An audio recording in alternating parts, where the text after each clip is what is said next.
Hi friends, இன்றைக்கி பார்த்திங்கன்னா நம்ம வீட்டில் ராகி வடை செய்ய போகிறோங்க. அதுக்கு தேவையானது பார்த்திங்கன்னா சின்ன வெங்காயம். எங்கள் வீட்டில் சின்ன வெங்காயம் நிறைய இருக்கிறதுனால நாங்கள் நிறைய போட போகிறோங்க. அதே சமயம் கொஞ்சம் பெரிய வெங்காயம் போட்டுக்கலாங்க. பெரிய வெங்காயம் சின்ன வெங்காயம் ரெண்டாக பொடுசாக கட் பண்ணணுங்க. அத்தை பார்த்திங்கன்னா பெரிய வெங்காயம் அரிஞ்சு சின்னதாக கட் பண்ணிகிட்ருக்காங்க. பாருங்கள், இந்த சைஸில் கட் பண்ணி வச்சுருக்காங்க. இது பார்த்திங்கன்னா சின்ன வெங்காயம், இதுவும் பொடிசாக கட் பண்ணி வச்சுருக்கோம். பாருங்கள், இந்த மாதிரி கட் பண்ணியிருக்கோம் பொடி பொடியாக.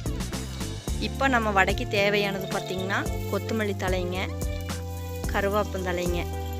இது வந்து நம்ம தோட்டத்துலேயே இருக்குங்க, அதனால் நல்லா ஃப்ரெஷ்ஷாக இருக்குங்க. இப்போ தான் பறிச்சிட்டு வந்தேன். அதே சமயம் நிலக்கடலைங்க, இதையும் வறுத்து நம்ம தேய்ச்சி புடச்சிட்டு க்ளீன் பண்ணி எடுத்துட்டுங்க அப்புறமா நம்ம ராகி வடையில் சேர்த்துக்கலாங்க.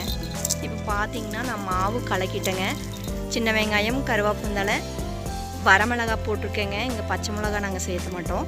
பாருங்கள், இந்த மாதிரி பதத்தில் பிசைஞ்சுக்கோங்க. கொஞ்சம் சீரகம் போட்டுக்கோங்க, அப்போ தான் நல்லாயிருக்கும். இது எல்லாத்தையும் சேர்த்து மிக்ஸ் பண்ணிக்கலாங்க. நிலக்கடலை வந்து நல்லா வறுத்து எடுத்துக்கோங்க. க்ளீன் பண்ணிட்டிங்கன்னா இந்த மாதிரி ஆயிரும். நான் வந்து 1.5 கிலோ மாவு போட்டு பிசைஞ்சிருக்கேங்க. இப்போ பார்த்திங்கன்னா நாங்கள் வந்து அடுப்பில் விறகடுப்பில் தான் நாங்கள் செய்ய போகிறோங்க. அத்தை வந்து விறகடுப்பில் தீ பற்ற வச்சாச்சுங்க. நம்ம வீட்டில் வந்து மண் அடுப்பு இல்லைங்க, அதனால் 3 கல் கொண்டு வந்து வச்சுங்க அதை அடுப்பாக செஞ்சுட்டோம். நாங்கள் சின்ன சின்ன விறகா வச்சுங்க, அப்புறம் பற்ற வச்சா தான் சீக்கிரமாக தீ பற்றி எரியுங்க. அதனால் குட்டி விறகு ஃபஸ்ட்டு வைக்கணுங்க. பாருங்கள், இந்த மாதிரி வச்சு அத்தை பற்ற வச்சுருக்காங்க. நல்லா தீ எரிஞ்சாங்க கடைசியில் தான் நம்ம பெரிய விறகு வைக்கணுங்க. இந்த மாதிரி வடை முறுக்கு நாங்கள்லாம் செய்யலை, இந்த மாதிரி அடுப்பில் தான் நாங்கள் செய்வோங்க. வீட்டிலேருந்து வெளியே, அதாவது சாலை இருக்குங்க, அங்கே தான் நாங்கள் வந்து இந்த மாதிரியெல்லாம் செய்வோங்க. இப்போ பார்த்திங்கன்னா நல்லா அடுப்பு பற்றிருச்சுங்க.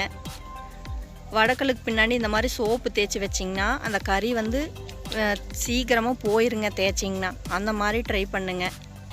இப்போ எண்ணெய் ஊற்றிட்டேங்க, தேவையான அளவு எண்ணெய் ஊற்றியாச்சு. நம்ம பார்த்திங்கன்னா 1.5 கிலோ மாவு போட்டிருக்கறனால கொஞ்சம் லேட் ஆகிறனால நாங்கள் அடுப்பில் வச்சுட்டோம். இப்போ எண்ணெய் தடவி வச்சுருக்கோங்க.